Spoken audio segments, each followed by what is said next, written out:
இன்னும் வரலையா? இல்லை மேடம், இன்னும் 1 வாரம் ஆகும் மேடம். இன்னைக்கு தான் கஷாய மருந்து அடிக்கிறேன் மேடம். இன்னும் 1 வாரம் கழிச்சு தான் வரும். ஆமாம் மேடம், இது அதை ஒன்று வந்துருக்கு. ஓ சரி வந்துடும் மேடம், ஒன்று தான் வரும்.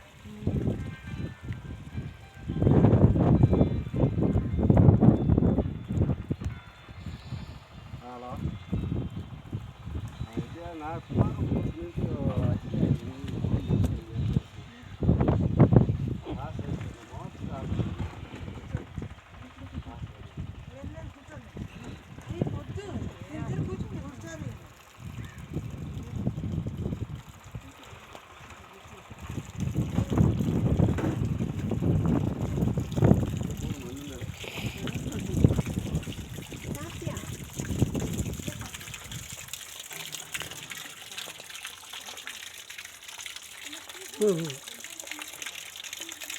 అలా పిలుస్తారు వాళ్ళు అన్నం తింటున్నారు.